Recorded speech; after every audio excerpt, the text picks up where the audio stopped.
हाँ। Hello students, good morning. देखो, कल अपन ने किसकी बात करी थी? ऑर्डर ऑफ रिएक्शन की। किसकी बात करी थी अपन ने? ऑर्डर ऑफ रिएक्शन की। तो मैंने ऑर्डर ऑफ रिएक्शन में क्या क्या बताया था आप लोगों को कि ऑर्डर ऑफ रिएक्शन पहली चीज़ क्या होती है? ऑर्डर ऑफ रिएक्शन की बात करी थी अपन ने, ठीक है। ऑर्डर ऑफ रिएक्शन, इसके बारे में मैंने बताया था। तो सिंपल सी चीज़ बताई थी कि जो ऑर्डर ऑफ रिएक्शन होती है मेरी, ये क्या होती है? पहली चीज़ तो ये एक्सपेरिमेंटल वैल्यू होती है, ठीक है। मतलब ये प्रायोगिक मान होता है। दूसरी जो मैंने बताई थी, जो ऑर्डर ऑफ रिएक्शन होती है, ये होती क्या है गुरुजी? ये जीरो भी हो सकती है, ठीक है। ये क्या हो सकती है? फ्रैक्शनल नंबर, ठीक है। फ्रैक्शनल भी हो सकती है। ये क्या हो सकती है? होल नंबर भी हो सकती है। और तीसरी जो मैंने बताई थी ऑर्डर ऑफ रिएक्शन की, जो मैं पॉइंट लिख रहा हूँ, केवल आपको वही पॉइंट ध्यान में रखना है। जो ऑर्डर ऑफ रिएक्शन होती है, तीसरी बात होती है ऑर्डर ऑफ रिएक्शन की, गुरुजी जो ऑर्डर ऑफ रिएक्शन होती है ये हमेशा लेस देन 3 होती है। मतलब 3 तक होती है, 0, 1, 2 और 3, मतलब थर्ड ऑर्डर तक होती है। मतलब तृतीय कोटि की अभिक्रिया तक होती है। 4, 5, 6 आगे ये नहीं होता। इसका रीजन मैंने बता दिया, क्योंकि एक साथ 3 मॉलिक्यूल्स एक ही डायरेक्शन में कोलाइड कर सकते हैं। 4 मॉलिक्यूल्स एक साथ एक डायरेक्शन में कभी भी एक दूसरे के साथ कोलाइड नहीं करेंगे, एक दूसरे के साथ स्ट्राइक नहीं करेंगे, एक दूसरे के साथ कभी भी संपर्क में नहीं आएंगे। मैक्सिमम 3 मॉलिक्यूल्स एक डायरेक्शन में एक दूसरे के साथ, बिल्कुल 2D की बात कर रहा हूँ, 2D, ठीक है। 2D एक डायरेक्शन मीन्स, सॉरी 2D मतलब 2 डायरेक्शन, एक्स और वाई, मतलब ये एक्स डायरेक्शन, ये वाई डायरेक्शन, ठीक है। अगर 2 मॉलिक्यूल्स मेरे एक डायरेक्शन में एक्स डायरेक्शन में, तो दूसरा वाई डायरेक्शन में आ जाएगा। लेकिन 3D में तीसरा मॉलिक्यूल ऊपर से नहीं आना चाहिए। 2D की बात करते हैं अपन, ठीक है जी। तीसरी चौथी जो प्रॉपर्टीज पढ़ी थी अपन ने ऑर्डर ऑफ रिएक्शन की, वो मैंने बहुत ही इंपॉर्टेंट प्रॉपर्टीज बताया था कि जो ऑर्डर ऑफ रिएक्शन होती है वो तो प्राइमरी, ठीक है, प्राइमरी और सेकेंडरी दोनों रिएक्शंस के लिए तो ऑर्डर ऑफ रिएक्शन डिफाइन कर सकता है। मतलब प्राइमरी रिएक्शन कौन सी होती है, मतलब प्राथमिक अभिक्रिया कौन सी होती है जो केवल एक स्टेप में पूर्ण हो जाए, एक स्टेप में पूरी हो जाए, वो कौन सी होती है? मेरी प्राइमरी, मतलब प्राथमिक अभिक्रिया। सेकेंडरी का मतलब होता है जो 2 स्टेप में पूर्ण हो, मतलब पहले ए से बी जाए, ठीक है, और बी से फिर सी जाए, ठीक है। याद करो, बॉन्ड है चक्कर अपन ने पढ़ा था, NaCl का पढ़ा था, याद करो। NaCl से तू कैसे बना रहा था? NaCl कब बनता था? जब तू रिएक्शन कराता था, Na और Cl की रिएक्शन करवाता था। ये तो डायरेक्ट एक स्टेप में, फिर तू नीचे से जाता था। याद आ रहा है? आयनाइजेशन एनर्जी, Na जो सॉलिड होता था ये गैस में जाता था, फिर Cl तो पहले से ही गैस में होता था, ठीक है। हाफ Cl2 करता था, हाफ डिसोसिएशन एनर्जी देता था और Cl में जाता था। आई बात समझ में? फिर आगे इसको करता था। याद आ रहा थोड़ा थोड़ा? अरे भाई ये चीज़ पढ़ाई थी मैंने, ठीक है। तो ये बता रहा हूँ, ये दोनों रिएक्शंस के ऊपर एप्लीकेबल होती है ऑर्डर ऑफ रिएक्शन, ठीक है। उसके बाद में जो अपन बात करेंगे, वो बात करेंगे भाई molecularity. Order of reaction, molecularity. अब बात आती है, ऑर्डर ऑफ रिएक्शन तो तूने पढ़ लिया। अब मोलिकुलरिटी, मोलिकुलरिटी का मतलब होता है अणुसंख्यता। अब बात करेंगे अपन किसकी? अणुसंख्यता, मतलब मोलिकुलरिटी, ठीक है। अब मोलिकुलरिटी या अणुसंख्यता होती क्या है, ठीक है। दोनों पॉइंट एक साथ पूछता है, order of reaction and molecularity, अभिक्रिया की कोटि एवं अणुसंख्यता, दोनों एक साथ पूछता है। अब बात कर रहा हूं मैं अणुसंख्यता की तेरी, ठीक है। किसकी बात कर रहा हूं? अणुसंख्यता, ठीक है, जिसको इंग्लिश में क्या बोलेगा तू? मोलिकुलरिटी,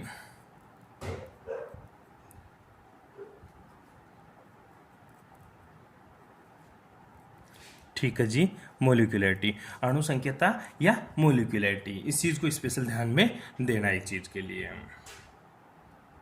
हाँ, मोलिकुलरिटी की बात कर रहे थे अपन कि मोलिकुलरिटी होती क्या है। पहली चीज़ तो अब मैंने 2 चीज़ बताया कि जो ऑर्डर ऑफ रिएक्शन तो तेरी क्या होती है? एक्सपेरिमेंटल डाटा होता है, अभी अभी बताया मैंने, ठीक है। तो मोलिकुलरिटी क्या होती है? पहली चीज़, मोलिकुलरिटी की डेफिनेशन होती है कि अभिक्रिया में भाग लेने वाले अणु, परमाणु या मोलिक्यूल, जितने भी अणु होंगे, जितने भी परमाणु होंगे, ठीक है, उन सभी परमाणु या मोलिक्यूल्स, अणु परमाणुओं की संख्या को ही क्या बोलेंगे? अभिक्रिया की अणु संख्यता बोलेंगे। फॉर एग्जाम्पल, जैसे मैं तेरे को बताऊं, जैसे मैंने तेरे को दिया N2, एक छोटा सा एग्जाम्पल से बात करते हैं। N2 प्लस 3H2, ठीक है। N2 प्लस 3H2 ये किस में जा रहा है? ट्वाइस NH3 में। N2 plus 3H2 equals to 2NH3।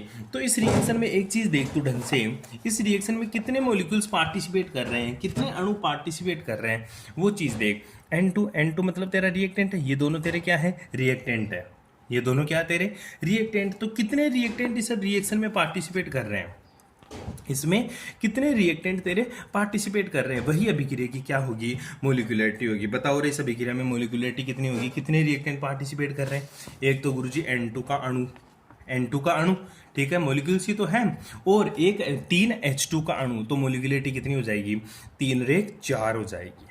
कितनी हो जाएगी, 4। मतलब रिएक्शन में, इस पे क्या लिखिएगा, रिएक्शन में भाग लेने वाले, रिएक्शन में भाग लेने वाले कौन कौन से, मोलिक्यूल्स, अणु,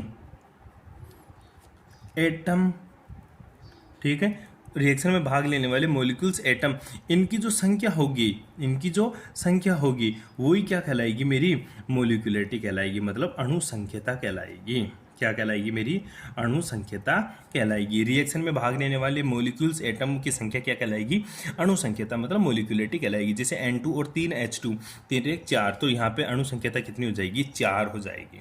अच्छा गुरुजी, ये तो वो ही की स्टाइक्योमेट्री, मतलब जिनके अणु, जैसे तू एक बात कर, H2 प्लस Br2, ये जाकर क्या बनाएगा, 2HBr। देख रहे तू बहुत गलती करेगा यहाँ पे। H2 मोलिक्यूल्स है तेरा, H2 हाइड्रोजन गैस है, तो इसके आगे कितना, एक ही है, Br2 भी कितना है, एक ही है, और 2HBr बन रहा है। तो इसकी जो मोलिकुलरिटी होगी, इसकी जो मोलिकुलरिटी होगी, ठीक है, इसकी जो मोलिकुलरिटी होगी वो कितनी होगी गुरुजी, 1 और 2। लेकिन याद कर इसका ऑर्डर, ऑर्डर कितना बताया था मैंने, 1.5। क्यों, मैंने बोला था जो Br है ना वो आधा ही पार्टिसिपेट करता है, इसलिए इसका ऑर्डर तो क्या 1.5, और मोलिकुलरिटी कितनी, 2। तो मोलिकुलरिटी क्या हुई सर, ये तो एक थ्योरेटिकल है, क्या है, थ्योरेटिकल फिनोमिना है, ठीक है, क्या है, थ्योरेटिकल फिनोमिना। लेकिन ऑर्डर ऑफ रिएक्शन क्या होती है गुरुजी, ये एक्सपेरिमेंटल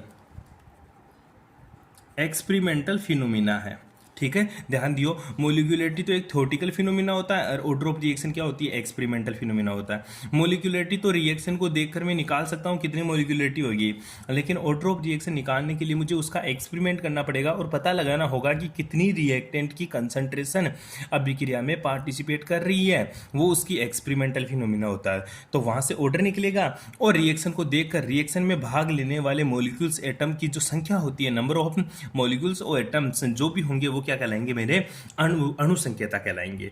तो अणु संख्यता को मैं क्या शो कर सकता हूं गुरुजी, अणु संख्यता ही मेरी क्या होती है, रस समीकरण मिति। अणु संख्यता मेरी क्या होती है, रस समीकरण मिति, स्टाइक्योमेट्री। क्या बोलेंगे, स्टाइक्योमेट्री, ठीक है, जो स्टाइक्योमेट्री होती है ना वही मेरी क्या कहलाती है, अणु संख्यता। क्या कहलाती है, अणु संख्यता। उसके बाद में आगे देख, तो थोड़ा सा आगे, ठीक है, हाँ तो देख मैंने बताया स्टाइक्योमेट्री ही क्या कहलाती है, मेरी अणु संख्यता कहलाती है। तो अणु संख्यता के बारे में मोटा मोटी बातें याद कर। पहली चीज, जो अणु संख्यता होती है वो क्या होती है, मेरी थ्योरेटिकल फिनोमिना होती है। क्या होती है, मेरी थ्योरेटिकल। थ्योरेटिकल का मतलब क्या हुआ तेरा, ये एक तरह का तेरा सैद्धांतिक होता है, सैद्धांतिक मान होता है, थ्योरेटिकल फिनोमिना होता है, ठीक है। दूसरी जो मैंने बताया कि जो अणु संख्यता होती है वो क्या होती है, रस समीकरण मिति के बराबर होती है, रस समीकरण, ठीक है, रस समीकरण मिति, ठीक है, रस समीकरण मिति के बराबर होती है, मतलब स्टाइक्योमेट्री ऑफ प्रोडक्ट रिएक्टेंट के बराबर होती है, ठीक है। मतलब स्टाइक्योमेट्री ऑफ रिएक्टेंट क्या कहलाती है, मेरी अणु संख्यता कहलाती है। जो तीसरी बात है इसकी, और वो बहुत ज़्यादा इंपॉर्टेंट है, वहाँ पर इधर मैं साइड में ले लूँ ऑर्डर ऑफ रिएक्शन, ठीक है, मतलब कोटि, अभिक्रिया की कोटि, और इधर क्या है मेरा ऑर्डर, ये तो ऑर्डर ऑफ रिएक्शन, इधर अणु संख्यता। तो ऑर्डर क्या था वहाँ पे, ये एक तरह का तेरा एक्सपेरिमेंटल, ठीक है, एक्सपेरिमेंटल फिनोमिना थी, ठीक है। मतलब ये क्या थी मेरा, ये क्या थी मेरी प्रायोगिक मान था, और ये मेरी क्या है, सैद्धांतिक। ये रस समीकरण मिति के बराबर होती है, लेकिन ये रस समीकरण मिति के बराबर नहीं होती। हाँ देख, अभिक्रिया की जो अणु संख्यता होती है थ्योरेटिकल वैल्यू होती है, जो कोटि होती है एक्सपेरिमेंटल वैल्यू होती है।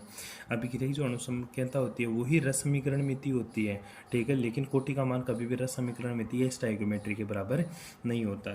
तीसरी चीज़ जो अपन बात करेंगे, अभिक्रिया की कोटि में अपन पढ़ा करते थे, ये कौन कौन से ऑर्डर की होती थी, ये 0 भी हो सकती थी, ये 1 भी हो सकती है, या ये 1.5 भी हो सकती है। मतलब ये 0 हो सकती है, होल नंबर हो सकती है, और फ्रैक्शनल नंबर हो सकती है, ठीक है। इसको अपन 3/4, 3/2 तो भी तो लिख सकते हैं, ठीक है। लेकिन ध्यान दियो, जो रसमीकरण अनुसंख्यता होती है ये कभी भी जीरो नहीं होती। फर्स्ट चीज़ तो जीरो कभी भी नहीं होगी।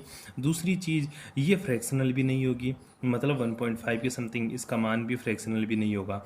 तो ये क्या होगी फिर, ये केवल होल नंबर होती है, ठीक है। ये क्या होती है, केवल होल नंबर होती है। ध्यान दियो इस चीज़ के बारे में।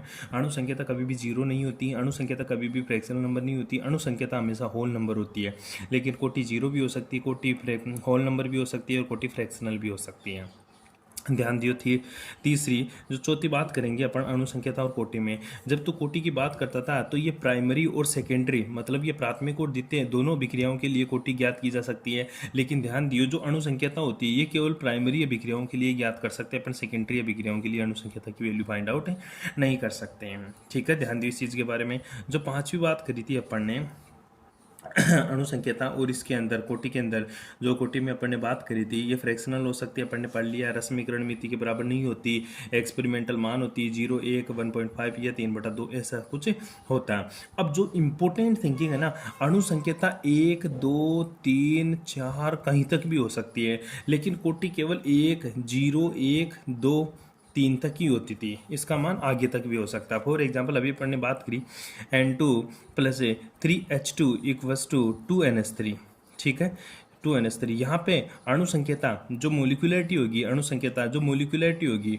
ठीक है, इस इक्वेशन के लिए जो मोलिकुलरिटी होगी, ठीक है, उसका मान कितना, 3/4 है। लेकिन इसकी कोटि जो n होगा उसका मान 4 नहीं होगा, वो 3.3 थर्ड ऑर्डर की रिएक्शन के समथिंग, या फिर ये 2.5 ऑर्डर की रिएक्शन होती है, ठीक है। ध्यान दियो इस चीज़ के बारे में। ये इंपॉर्टेंट थिंकिंग है। क्वेश्चन क्या आता है, डिफाइन करो अणुसंख्यता और कोटि, ठीक है, मतलब अणुसंख्यता मोलिकुलरिटी और ऑर्डर को, या फिर दोनों में कंपैरिजन पूछता है क्या, कि कंपैरिजन बताओ मोलिकुलरिटी और ऑर्डर ऑफ रिएक्शन के अंदर। तो आपको सिर्फ ये टेबल बना के आनी होती है और इसके बारे में ये चीज़ें लिख के आनी है, ठीक है। यहाँ तक आपको कोई प्रॉब्लम, उसके बाद में अपन 1-2 न्यूमेरिकल प्रैक्टिस करते हैं, वो देखिएगा कैसे क्या है। अब इस न्यूमेरिकल को देख दो ढंग से, ठीक है। ये है हालांकि इंग्लिश में, लेकिन हिंदी में मैं ट्रांसलेट करके आपको इसको कराने की कोशिश करता हूँ। आपको सिर्फ न्यूमेरिकल को पकड़ना है, क्वेश्चन को सोल्व करना है, ठीक है। लिखा हुआ from concentration of C4H9Cl butyl chloride at different times given below, calculate the average rate of reaction. Average rate of reaction पूछ रहा है तुमसे, मतलब औसत दर पूछ रहा है या औसत वेग पूछ रहा है इसका। इक्वेशन क्या दे रखी है, C4H9Cl + H2 C4H9OH + HCl दे रखी है, ठीक है। और टाइम इंटरवल दे रखा है, T सेकंड में दे रखा है, और जो कंसंट्रेशन है वो मोल पर लीटर में दे रखी है, ठीक है। हमेशा कंसंट्रेशन मोल पर लीटर में मिलेगी आपको मोस्टली, ठीक है, और बाकी का मिलेगा वो बता दूंगा कि जैसे T = 0 के ऊपर जो कंसंट्रेशन थी C4H9Cl की, C4H9Cl, ठीक है, इसकी इनिशियल कंसंट्रेशन ये 50 सेकंड के ऊपर इसकी कंसंट्रेशन ये हो गई, 100 सेकंड के ऊपर इसकी कंसंट्रेशन ये हो गई, इसके ऊपर ये हो गई, इसके ऊपर ये हो गई, इसके ऊपर ये हो गई। तो पूछ रहा बता एवरेज रेट ऑफ रिएक्शन क्या होगी। एवरेज रेट ऑफ रिएक्शन निकालनी है तेरे को, मतलब औसत वेग निकालना है। तो तू क्या करेगा, ये T1 और ये T2, ये C1 ये C2, ये T1 ये T2, ये C1 ये C2 हो। तो ये एवरेज रेट निकालने का फॉर्मूला क्या था, C2 - का C1। देख रिएक्टेंट के लिए तो नेगेटिव साइन यूज करेगा, तो पहले C2 - का C1 और T2 - का T1। सिंपल सी डेफिनेशन है, क्योंकि एवरेज रेट ऑफ रिएक्शन निकालनी है तेरे को और कंसंट्रेशन डिक्रीज हो रही है, तो उस चीज के बारे में अपन इसको ढंग से देखेंगे। देख इसकी कंसंट्रेशन 0.1 है, तो इसकी 0.09। कोई बच्चे क्या करेंगे, पॉइंट से पॉइंट मैच करना भाई, उसके बाद में नई वैल्यू पॉजिटिव आ जाएगी, तुम बोलोगे गुरुजी ने तो नेगेटिव लिखाई है। Rate of reaction always will be positive, ठीक है, तो ऑलवेज विल बी पॉजिटिव। तो इसके लिए रिएक्शन के लिए अपन कोशिश करते हैं इसको करने की। देखिए छोटा सा क्वेश्चन था, इसको कॉपी में करने की कोशिश करता हूं, मैं आप लोगों को करके बताता हूं, ठीक है। सिंपल सा क्वेश्चन में क्या था कि देखो टी किस में था, सेकंड में।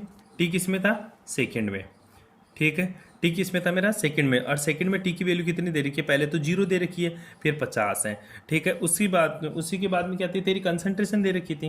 देख कंसंट्रेशन को मैं कोष्टक से शो करता हूँ, और जो कंसंट्रेशन दे रखी थी वो मोल पर लीटर में दे रखी है, ठीक है। तो T = 0 पर इसकी कंसंट्रेशन दे रखी है 0.100, और T = T2 मतलब T = 50 सेकंड के ऊपर इसकी कंसंट्रेशन दे रखी है वो 0.0905 दे रखी है। और पूछ रहा है तेरे को एवरेज रेट, एवरेज, ठीक है। एवरेज रेट का फॉर्मूला था, रिएक्टेंट दे रखा है, रिएक्टेंट की कंसंट्रेशन दे रखी थी, तो माइनस तो पहले लगा देगा तू, और कोष्टक में C2 - का C1 / T2 माइनस का T1। ठीक है, तो सिंपल सा नेगेटिव साइन। अब C2 की वैल्यू कितनी दे रखी है तेरे को, 0.0905, और C1 की वैल्यू कितनी, 0.100।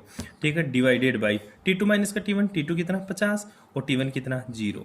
ठीक है, अब आगे देखिए, इसको सिंपल सा सॉल्व करने की कोशिश करते हैं। ये सिंपल सा मेथड, आप बस पॉइंट के नीचे पॉइंट रखना भाई। देख 0.0, ठीक है, पॉइंट दे रखा है ये 905 दे रखा है। ठीक है, अब तू क्या करेगा आगे, पॉइंट से पॉइंट 1000 टिक्का दे, क्या ही दिक्कत है। अरे बेटी जी समझ में, इस तरह से इसमें से आप देख, छोटे में से बड़े घटेगा नहीं, लेकिन बड़े में से छोटा घटेगा। साइन किसका लगा देंगे अपन, नेगेटिव का साइन लगा देंगे। तो ऐसा कर ले इसको 0.00, तो 0.0905। ठीक है, 5 बच गया।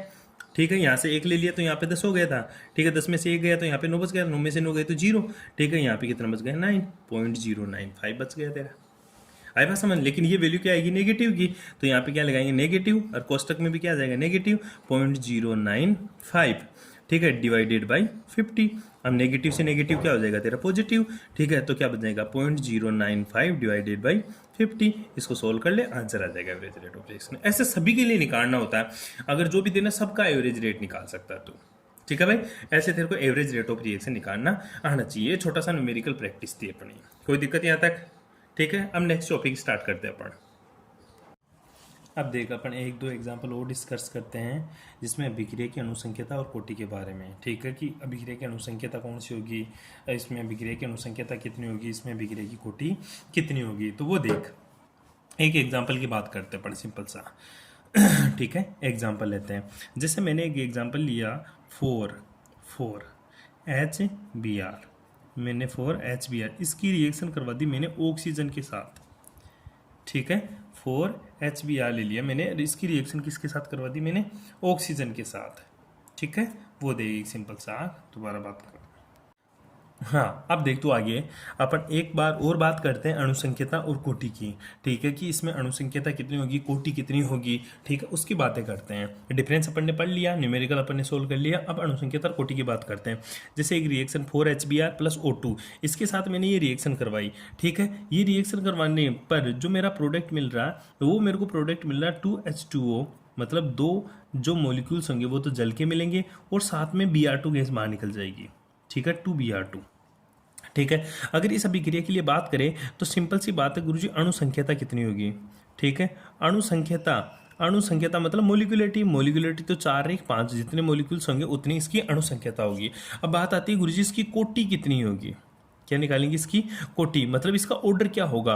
ऑर्डर निकालने के लिए इस रिएक्शन को अपन तोड़ते हैं। तोड़ने का मतलब होता है ये रिएक्शन किस टाइप से प्रोसीज हो रही है। ठीक है, हालांकि ये प्रोडक्ट, ये रिएक्टेंट से क्या डायरेक्ट ये प्रोडक्ट बन गया, ये कैसे कैसे हुई है ये रिएक्शन। तो देख भाई, सबसे पहले 4 HBr है, ऐसा तो है नहीं ना कि चारों HBr एक साथ आकर ही ऑक्सीजन से रिएक्ट हो गए, ऐसा तो है ही नहीं ना। क्यों, क्योंकि 4 मॉलिक्यूल से एक मॉलिक्यूल से आएगा ऑक्सीजन के साथ रिएक्ट होगा सबसे पहले। तो देख, सबसे पहले जो HBr है ना, ये HBr ये अपना ऑक्सीजन के साथ रिएक्ट होता है, और जो स्टेप होती है ना, ये फर्स्ट स्टेप है। इसको स्टेप फर्स्ट बात कर लेते हैं अपन। ठीक है, तो ये जो स्टेप होती है ना, ये स्लो होती है, और जो स्टेप स्लो होगी ना, वही तेरी रेट डिटरमाइनर स्टेप होगी, RDS स्टेप। RDS मतलब अभिक्रिया पद निर्धारक, अभिक्रिया निर्धारक पद। RDS मतलब रेट डिटरमाइनर स्टेप। ठीक है, हमेशा स्लो स्टेप से ही तू रेट डिफाइन कर सकता है। कोई रिएक्शन फास्ट हो रही है उसमें तू रेट कभी भी डिफाइन नहीं कर सकता। तो स्लो स्टेप ही हमेशा रेट डिटरमाइनर स्टेप होती है, रेट डिटरमाइनर स्टेप स्लो। ठीक है, तो ये रिएक्शन क्या होती है, HOO और फिर Br, मतलब दोनों के बीच में ऑक्सीजन घुस गए। ठीक है, उसके बाद में रिएक्शन कैसे होती है, H यहाँ पे ऑक्सीजन, यहाँ पे भी ऑक्सीजन, और ये मेरा Br। अब ये HBr, अब 4 HBr थे टोटल, अब ये HBr से रिएक्शन करेगा। हाँ देख, ये स्टेप अपनी क्या हो जाएगी, फास्ट हो जाएगी। और जब फास्ट स्टेप होगी, देख एक HBr काम में आ गया, एक HBr यहाँ पे तेरा काम में आ जाएगा। तो क्या बन जाएगा गुरुजी, 2HOBr। ठीक है, 2HOBr मतलब ये यहाँ से टूट जाएगा, Br इधर लग जाएगा, H इधर लग जाएगा। जब ये यहाँ से टूटेगा तो Br तो इधर लग गया, और इसका H वाला इधर लग गया, तो ये भी HOBr, ये भी HOBr, तो 2HOBr बन गया। ठीक है, ये फास्ट होगी। उसके बाद में क्या होगा, अब तेरा क्या है, 2HOBr है, ठीक है, 2HOBr में से HOBr ले लिया मैंने एक, और इसके साथ फिर मैंने क्या ले लिया, HBr ले लिया। क्या ले लिया, HBr। तो OH और H तो H2 बना लेगा, और Br क्या बन जाएगा तेरा, Br2। अगर ये दो है तो ये भी मैंने दो ले लिया, तो यहाँ पे 2H2O बन जाएगा, और साथ में 2Br2 बन जाएगा। इस तरह से ये रिएक्शन प्रोसीज होती है।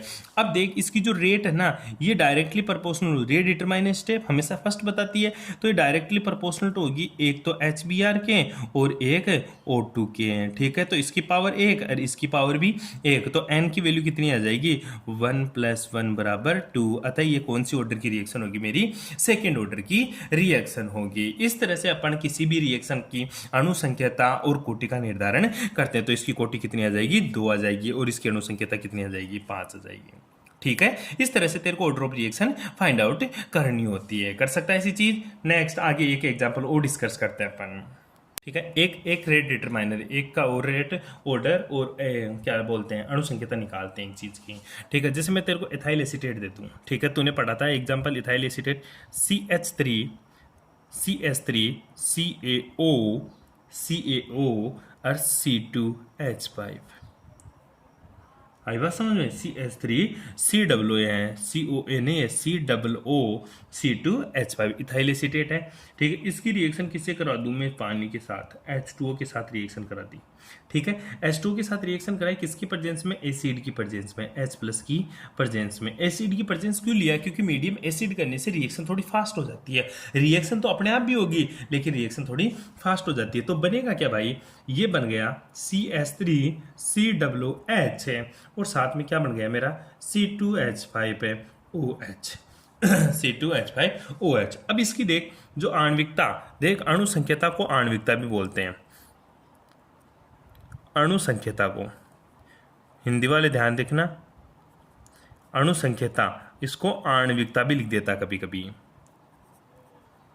ठीक है, इसका स्पेशल ध्यान दियो। इसकी जो आणविकता होगी, एक ये रहा, तो इसकी आणविकता तो कितनी होगी, 2 होगी, मतलब इसकी मोलिकुलरिटी तो कितनी होगी, 2 होगी। लेकिन इसकी जो कोटि होती है ना, कोटि, ठीक है, इसकी जो कोटि होती है, इसका जो ऑर्डर होता है, ठीक है, इसका जो ऑर्डर होता है वो 1 होता है। अच्छा गुरुजी, ऐसा क्यों हुआ, क्योंकि जल के ऊपर ये रिएक्शन डिपेंड नहीं करती, केवल एथाइल एसीटेट के ऊपर ये रिएक्शन डिपेंड करती है। जल तो तू चाहे 1 बाल्टी डाल दे, चाहे 10 बाल्टी डाल दे, चाहे 20 बाल्टी डाल दे, ठीक है, उसके ऊपर तो डिपेंड ही नहीं करेगी। पानी के ऊपर कभी भी रेट ऑफ रिएक्शन डिपेंड नहीं करती, केवल जो केमिकल्स होता है उसी के ऊपर अपनी रेट ऑफ रिएक्शन डिपेंड करती है। इसलिए इस अभिक्रिया के लिए जो कोटि का मान आएगा वो 1 आएगा, और इस अभिक्रिया की जो आणविकता होगी, जो अणु संख्याता होगी, वो कितनी होगी, 2 होगी। इस तरह से तेरे अभिक्रिया की कोटि और आणविकता, ये क्वेश्चन बनता है, यहाँ से पूछ भी लेता है, इस अभिक्रिया के लिए अणु संख्याता कितनी होगी, इस अभिक्रिया के लिए कोटि कितनी होगी।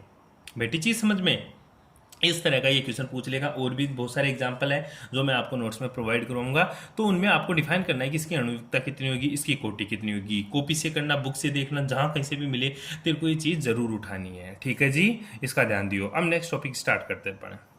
हाँ देखो, स्टार्ट करने से पहले मैं आपको एक छोटा सा न्यूमेरिकल और कराने की कोशिश करता हूँ। है इंग्लिश में, लेकिन हिंदी में ये ज़्यादा प्रॉब्लम नहीं है, हिंदी इंग्लिश की, बस आप न्यूमेरिकल को समझ लो। ठीक है, तो देख कि न्यूमेरिकल को समझ, अच्छा सा न्यूमेरिकल है, बहुत अच्छा न्यूमेरिकल है, ऐसा क्वेश्चन बहुत बार पूछता है। ठीक है, देख, द डिकम्पोजिशन ऑफ N2O5 दे रखा है कि N2O5 CCl4 की उपस्थिति में 318 केल्विन के ऊपर इसकी कंसंट्रेशन, ठीक है, ये कंसंट्रेशन में बदल जाता है N2O5 में, ठीक है, NO2 में बदल जाएगा। इसकी इनिशियल कंसंट्रेशन है N2O5 की, मतलब प्रारंभिक सांद्रता दे रखी है N2O5 की 2.33 मोल पर लीटर, और 184 मिनट बाद में ये रिड्यूज होकर इसकी कंसंट्रेशन, इसकी जो कंसंट्रेशन, इसकी जो सांद्रता है वो 2.08 मोल पर लीटर रह जाती है। बताया जा रहा है कि ये नीचे वाली रिएक्शन के अनुसार फॉलो हुई है। अब तेरे को कैलकुलेट क्या करना है कि इसकी औसत रेट क्या होगी, औसत वेग क्या होगा, इसकी औसत दर क्या होगी, किस किस टर्म में, घंटे में बता, मिनट में बता, सेकेंड में बता। और पूछा लास्ट में कि what is the rate of production, कि जो NO2 है वो किस दर से बन रहा है, NO2 के फॉर्मेशन की रेट बता। ठीक है, तो देख, सिंपल सी एक रिएक्शन दे रखी है। सबसे पहले तू क्या करेगा, इसमें तू रिएक्शन को देखेगा, ठीक है, उसके बाद में इनिशियल कंसंट्रेशन दे दी और फाइनल दे दी, टाइम इंटरवल दे दिया, तो उससे तू एवरेज रेट निकाल लेगा। ठीक है, लेकिन एवरेज रेट निकालने के लिए तुझे इसकी रिएक्शन आनी चाहिए। नीचे दे रखी है, हालांकि रिएक्शन तुम्हें मिल जाती है 2N2O5, ठीक है, कौन सी स्टेट में है, गैसीय स्टेट में। बन क्या रहा मेरा 4NO2, नीचे क्वेश्चन को भी देख ले, प्लस O2, ये भी क्या है मेरा गैस है, और ये भी क्या है मेरी गैस है। ठीक है, तो बता रेट के लिए स्टाइक्योमेट्रिक्स की बात करते थे, R रेट के लिए, तो जो रिएक्टेंट था उसके लिए माइनस और 1/2 लगता था यहाँ पे। तो यहाँ पे कंसंट्रेशन ऑफ N2O, ठीक है, N2O5, और नीचे क्या होता था तेरा dt होता था, नीचे क्या होता था तेरा dt। इसी तरह तो आगे लिखता था क्या 1/4, क्योंकि प्रोडक्ट है, प्रोडक्ट के लिए पॉजिटिव आएगा 1/4 है। यहाँ पे क्या हो जाता है कंसंट्रेशन ऑफ NO2, ठीक है, concentration of NO2 upon dt। लेकिन चेंज कंसंट्रेशन है तो यहाँ पे डेल्टा लगा देंगे, यहाँ पे डेल्टा लगा देंगे, ठीक है। तो ये डेल्टा, सॉरी डी लगा दो, चाहे पार्शियली चेंज है तो डी लगा दो, क्योंकि नीचे dt लिखा तो यहाँ पे भी डी, DNO2 मतलब change in concentration N2O5 divided by dt। याद करो रिएक्ट रेट क्या होती है, रेट होती है change in concentration of reactant या product divided by taken time, ठीक है, डिवाइडेड बाई टेकन टाइम, उसी के अकॉर्डिंग लिखेंगे। अब तेरे को आर एवरेज निकालनी है, क्या निकालनी है, R average, average rate of reaction निकालनी है, कोई दिक्कत नहीं यहाँ तक। अब आर एवरेज निकालनी है, तेरे को क्या दे दिया चेंज इन N2O5 की इनिशियल कंसंट्रेशन, इसकी इनिशियल जो कंसंट्रेशन दे रही, आई का मतलब इनिशियल मतलब प्रारंभिक सांद्रता, प्रारंभिक सांद्रता दे दी इसने 2.33, क्या दे दिया 2.33 मोल पर लीटर, ठीक है। और N2O5 टूटकर जब फाइनल कंसंट्रेशन रह गई इसकी तो कितनी बता रहा है, वो दे रहा 2.08 मोल पर लीटर, मोल पर लीटर, इतनी कंसंट्रेशन बच गई इसकी लास्ट में। आई बात समझ में। और इतना काम होने में कितना समय लगा इसको, 184 मिनट लग गई, ठीक है, इतनी मिनट इसमें लग गई। अब पूछ क्या रहा है एवरेज रेट, तो देख डेल्टा टी या तू dt भी लिख सकता है, dt का मान कितना दे रखा है इसने 184 मिनट, ठीक है। अब तेरे को निकालना DN2O5, ठीक है, DN2O5, DN2O5 को तू क्या लिखेगा N2O5, ठीक है, फाइनल माइनस N2O5 इनिशियल, ठीक है। तो बता N2O5 फाइनल कितना 2.08 है माइनस 2.33, ठीक है, जो भी वैल्यू आएगी नेगेटिव लगा देंगे इसके आगे, ठीक है, क्योंकि रिएक्ट यहाँ रखेंगे फिर वैल्यू, एवरेज रेट चाहिए तेरे को। तो देख जब इसके नेगेटिव करेगा तो तू उसमें से बड़े में से छोटा गठा ले, आगे नेगेटिव का साइन लगा देना, 0.8 कितना आ जाएगा, कितना आ जाएगा 5, इतने यहाँ पे 2.25, कितना आ जाएगा तेरा 0.25, तो ऊपर तो क्या आ जाएगा 0.25, अपना ऊपर तो क्या ले लेगा तू 0.25 वाला, वो चीज़ लेनी है इसकी, ठीक है। देख ऊपर तो 0.25, ठीक है, नीचे कितना टेकन टाइम, इस फॉर्मूले में वैल्यू पुट कर दे 0.25 आ गई। अब इसकी दोनों की वैल्यू यहाँ आर एवरेज में पुट कर दे यहाँ पे, तो जो तेरी आर एवरेज आएगी, ठीक है, वैल्यू पुट करेंगे तो तेरी जो आर एवरेज आएगी, ठीक है, आर एवरेज का मतलब यहाँ पे वैल्यू पुट करेंगे माइनस का 1/2, इसके आगे माइनस आ जाएगा, ठीक है, ऊपर लिखेंगे माइनस का 0.25 डिवाइडेड बाई टेकन टाइम, कितना टाइम लिया 184 मिनट, ठीक है। तो नेगेटिव से नेगेटिव हट के पॉजिटिव हो जाएगा, तो 0.25 डिवाइडेड बाई 2 गुणा 184, इससे वैल्यू का आंसर निकाल लेंगे अपना आर एवरेज, ठीक है, आर एवरेज हो जाएगा।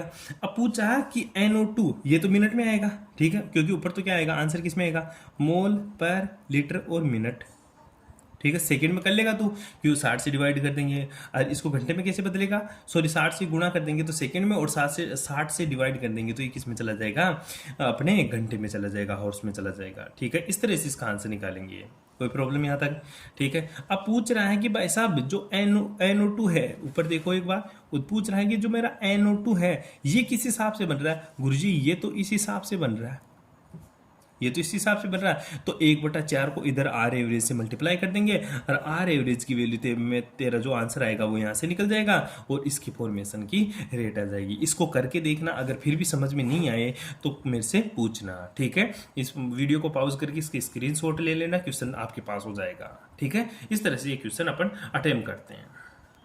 हाँ, अब देख अपने छोटा सा टॉपिक और डिस्कस करते हैं कि जो अभिक्रिया के वेग स्थिरांक के मात्रक क्या होता है। अभिक्रिया का वेग स्थिरांक अपन ने पढ़ लिया, अभिक्रिया का वेग पढ़ा, अभिक्रिया के वेग का अपन ने मात्रक पढ़ लिया। अब बात करेंगे अभिक्रिया के वेग स्थिरांक के मात्रक। अभिक्रिया के वेग स्थिरांक के मात्रक,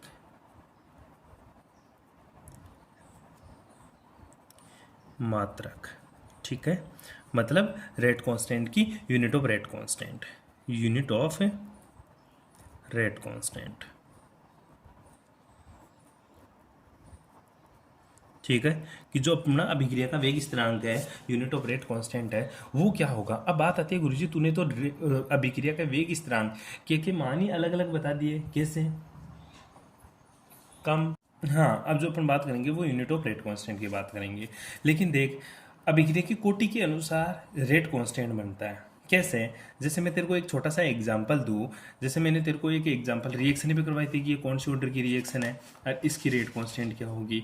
जैसे सिंपल सा एक छोटा सा एग्जांपल की बात करते हैं। जैसे मैंने एक एग्जांपल दिया H2 प्लस Cl2, याद करो ये रिएक्शन करवाई थी, और इसके ऊपर मैंने क्या लिखा था, H न्यू लिखा था, ठीक है, और आगे क्या बना था, 2HCl बन रहा था तेरा, याद आ रहा थोड़ा थोड़ा, ठीक है। और तूने बोला था इसका ऑर्डर 0 होगा, क्यों होगा, क्योंकि ये रिएक्शन गुरुजी लाइट की प्रेजेंस में हो रही है, बोला था। तो तू इसके लिए रेट कांस्टेंट कैसे लिखेगा, K equals to K, sorry, rate क्या होगा, R is directly proportional to concentration of H2 और कंसंट्रेशन ऑफ Cl2। लेकिन बात गुरुजी ऐसी है कि H2 के ऊपर भी डिपेंड नहीं कर रहा और Cl2 के ऊपर भी डिपेंड नहीं कर रहा, ये तो लाइट की प्रेजेंस में, इसलिए मैंने ऊपर 0 लिख दिया, क्योंकि इनकी कंसंट्रेशन के ऊपर डिपेंड ही नहीं कर रहा। तो उसके बाद में चलूँ मैं आगे, क्या, R is directly proportional to का साइन हटा दिया और मैंने के लगा दिया, और ये H2 0, Cl2 0, ठीक है।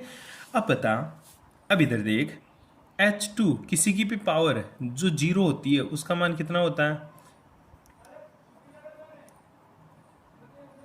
1, हमेशा इसका मान कितना होता है, 1 होता है। किसी की भी पावर अगर अपन 0 लगाएंगे तो उसका मान क्या होगा, 1 होगा। बैटरी चीज है समझ में, किसी की भी पावर अगर अपन 0 लगाएंगे तो उसका मान कितना होता है, हमेशा 1 होता है। क्या होगा रे, 1 होगा, ठीक है। अब तेरे को रेट निकालनी है,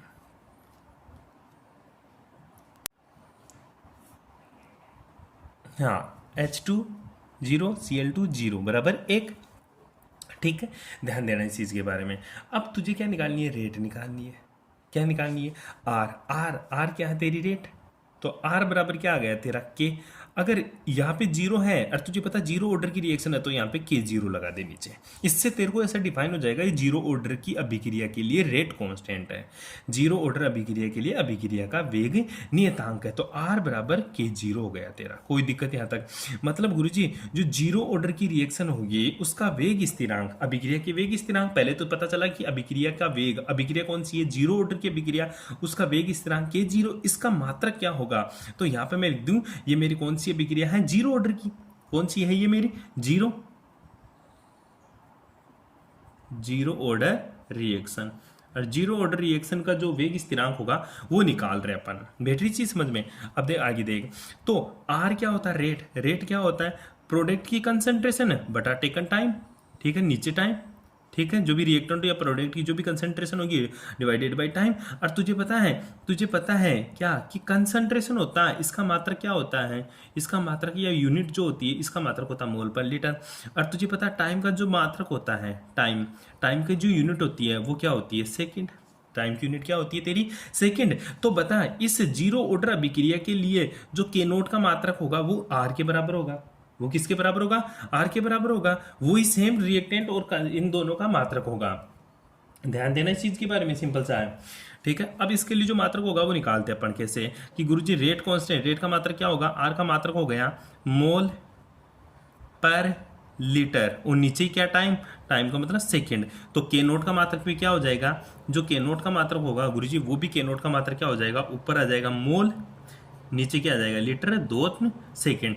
ये इसको लिख सकता है तू मोल डॉट, ठीक है, litre inverse dot second inverse है, कोई दिक्कत यहाँ तक। इस तरह से 0 ऑर्डर अभिक्रिया के लिए जो रेट कांस्टेंट का मात्रक होगा वो होगा mole dot litre inverse dot second inverse. Inverse क्यों लिखा, क्योंकि ऊपर चला गया ये चीज, ठीक है, इसलिए इसका मात्रक ऐसा हो जाता है। यहाँ तक किसी को कोई प्रॉब्लम। अब बात करते हैं दूसरा, अपन फर्स्ट ऑर्डर रिएक्शन के लिए मात्रक कैसे निकालेगा, ठीक है, फर्स्ट ऑर्डर,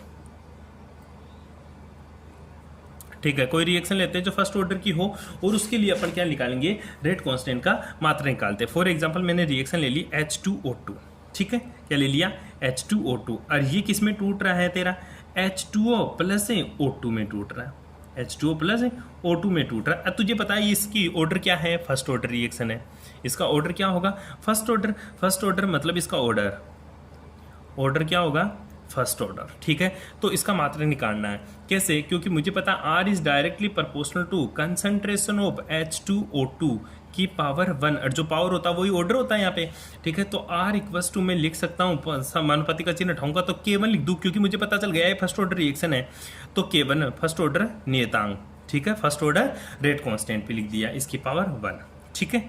अब देख, अब दोनों की यूनिट लिख, ये क्या है, कंसंट्रेशन, और कंसंट्रेशन की पावर क्या, यूनिट क्या होती है, मोल पर लीटर, और आर की यूनिट तुझे पता ही है, तो K1 की यूनिट तुझे पता चल जाएगी। कैसे निकालेगा, आर की यूनिट तू हमेशा जानता, ऊपर से देख लिया, आर की यूनिट क्या होती है, आर की यूनिट होती है गुरुजी, हर बार तू एक ही चीज़ लिखता, रेट की यूनिट क्या होती है, मोल पर लीटर डॉट सेकेंड, ये क्या है, आर की यूनिट है, ठीक है, बराबर K1, ठीक है। मुझे इसकी यूनिट चाहिए, मुझे किसकी यूनिट चाहिए, इसकी यूनिट चाहिए, तो इसलिए मैंने इसको क्या लिख दिया, K1 के रेस्पेक्ट में लिख दिया। अब देख, अब कंसंट्रेशन की यूनिट क्या होती है, इस कंसंट्रेशन की, तो वही गुरुजी मोल पर लीटर, ठीक है। कंसंट्रेशन की यूनिट क्या होती है, मोल पर लीटर, इसको इधर भेज दूंगा तो K1 की यूनिट आ जाएगी, तो मैं इसको आगे बढ़ा रहा हूँ, तो मेरा K1 किसके बराबर आ जाएगा, मोल पर लीटर, दोनों बराबर है तो दोनों कट जाएंगे, इधर भी मोल पर लीटर, इधर भी मोल पर लीटर, तो कट जाएंगे, या इसको इधर भेज ले, जो भाग में है वो गुणा में जाएगा, जो गुणा में है वो भाग में जाएगा, ठीक है। तो K1 की यूनिट कैसे लिख देंगे, जैसे यहाँ पे तेरा मोल पर लीटर डॉट सेकेंड, इसको तो मैंने एज इट इज लिख दिया, ये भाग में है तो गुणा में जाएगा, डॉट गुणा में लीटर, ठीक है। मोल नीचे जाएगा, ठीक है, अल्ले गुरुजी मोल, कोई दिक्कत, तो देख मोल से तो मोल कट गया, लीटर से लीटर कट गया, तो यूनिट क्या आई, 1/सेकेंड, ठीक है, 1/सेकेंड, ये इसको तो क्या लिख सकता है, सेकेंड इनवर्स है। तो फर्स्ट ऑर्डर अभिक्रिया के लिए जो रेट की यूनिट आएगी वो क्या आएगी, सेकेंड इनवर्स आएगी। अरे कोई दिक्कत यहाँ तक कर सकता है, इस तरह से तेरी सेकंड इनवर्स फर्स्ट ऑर्डर अभिक्रिया, मतलब प्रथम कोटि अभिक्रिया के लिए जो अभिक्रिया वेग नियतांक का जो मात्रक होगा वो सेकंड इनवर्स आएगा, और जीरो कोटि अभिक्रिया के लिए जो वेग नियतांक का मात्रक होता है वो क्या आता है तेरा, मोल लीटर इनवर्स है, सेकेंड इनवर्स है, ठीक है, ऐसे निकाल सकते हैं। अब बात करते हैं अपन सेकेंड ऑर्डर रिएक्शन के लिए। हाँ, अब तो देख सेकेंड ऑर्डर रिएक्शन की बात कर रहे हैं, तो सेकेंड ऑर्डर रिएक्शन की बात करेंगे अपन, तो उसके लिए सिंपल सी चीज़ देखते हैं अपन, सेकेंड ऑर्डर रिएक्शन, एक रिएक्शन लेते हैं अपन क्या, H2 plus I2, H2 plus I2, और क्या बना था 2HI, कल की बात करे थे, ठीक है, 2HI। तो रिएक्शन ऑर्डर निकाले इसका, ठीक है, पहले रेट का formula R is directly proportional to concentration of H2 और कंसंट्रेशन ऑफ I2, ठीक है, इसकी भी पावर 1, इसकी भी पावर 1, तो तुझे पता चल गया इसका ऑर्डर क्या होगा, ठीक है, तुझे पता चल गया गुरुजी इसका ऑर्डर तो 2 होना है, ठीक है। अब रेट कैसे निकालेगा, R equals to proportional to का साइन हटाएंगे तो K2 बोल दे, इसको क्या बोलते हैं, K2 इसलिए लगाया क्योंकि सेकंड ऑर्डर रिएक्शन है यार, मुझे पता चल गया सेकंड ऑर्डर रिएक्शन है भाई ये, ठीक है। H2 की पावर 1 और यहाँ पे I2 लिख देना, ठीक है, हाँ, I2 की पावर 1, ठीक है, एक रे कितना, 2 गए टोटल ऑर्डर, ठीक है। अब मुझे यूनिट चाहिए K2 की, और रेट की मुझे यूनिट पता है, रेट की यूनिट क्या होती है गुरुजी, रेट की यूनिट होती है मोल पर लीटर डॉट सेकेंड, ठीक है। मुझे K2 की यूनिट चाहिए, लेकिन इसकी कंसंट्रेशन क्या है, मोल पर लीटर, कंसंट्रेशन की यूनिट मोल पर लीटर, और यहाँ पे भी क्या होगा, मोल पर लीटर, आई बात समझ में, और इधर भी मोल पर लीटर, तो 1 मोल पर लीटर से तो 1 मोल पर लीटर गया, और ये मोल पर लीटर इधर आ जाएगा, तो K2 का मान कितना आ जाएगा, K2 का मान 1/, यहाँ पे तो सेकेंड बच गया, ठीक है, जो भाग में है वो तो गुणा में, ठीक है, ये ले लीटर, और जो भाग में है, जो गुणा में है वो भाग में चला जाएगा, मोल नीचे आ जाएगा, ठीक है, भेज दिया इधर। या K2 का जो मात्रक लिखेंगे अपन, मतलब सेकेंड ऑर्डर अभिक्रिया के लिए जो रेट कांस्टेंट का मात्रक होगा वो आ जाएगा लीटर डॉट सेकेंड इनवर्स और mole inverse, litre dot second inverse mole inverse, इस तरह से अपन किसी भी अभिक्रिया के लिए रेट कांस्टेंट का मात्रक निकाल सकते हैं। आपको सेकेंड ऑर्डर तक के किसी भी अभिक्रिया के लिए रेट कांस्टेंट का मात्रक निकालना आना चाहिए। ये तो कि तेरे को रिएक्शन दे देता गुरुजी, मेरे को डायरेक्ट क्वेश्चन पूछ ले कि बता सेकेंड ऑर्डर अभिक्रिया का रेट कांस्टेंट क्या होगा, तो मुझे कोई हिंट भी तो बता ताकि मैं रिएक्शन का रेट कांस्टेंट निकाल सकूं, ठीक है। तो अपन एक छोटे से हिंट की बात करेंगे जो तुम्हारे बहुत ज्यादा काम में आने वाला है, ठीक है। हिंट की बात करेंगे कि तेरे को एक छोटा सा हिंट याद रखना है, उसके आधार पर तू किसी भी अभिक्रिया के लिए रेट कांस्टेंट निकाल सकता है। फॉर्मूला डायरेक्ट है क्या, हमेशा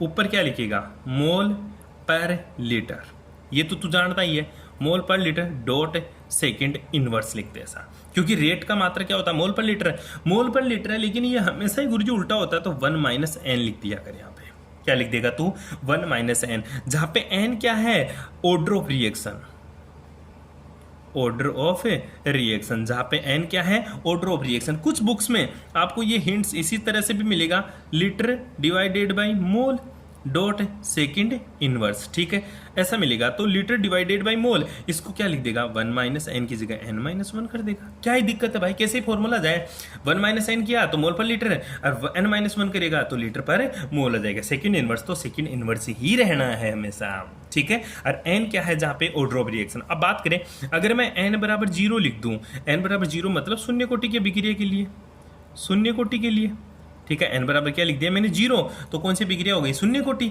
अगर शून्य कोटि की बात करेंगे तो n बराबर 0 पुट करो तो यूनिट क्या आ जाएगी, ठीक है, k0 बराबर क्या आ जाएगा, मोल पर लीटर, ठीक है।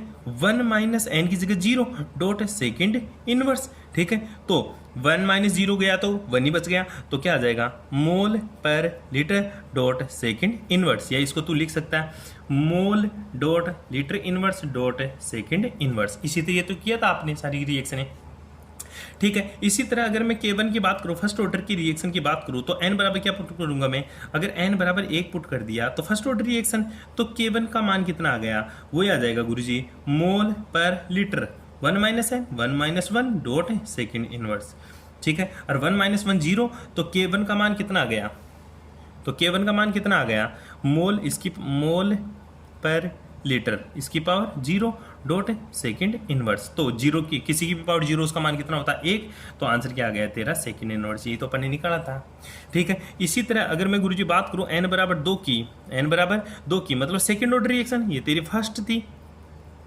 ये तेरी फर्स्ट थी। अगर मैं इसकी बात करूं सेकंड ऑर्डर रिएक्शन की, तो क्या हो जाएगा, वही गुरुजी K2 बराबर मोल पर लीटर 1 माइनस एन, एन की जगह 2 पुट कर दूं डॉट सेकंड इनवर्स, ठीक है। इसको लिख सकता हूं या मोल पर लीटर की पावर माइनस का 1 डॉट सेकंड इनवर्स, ठीक है।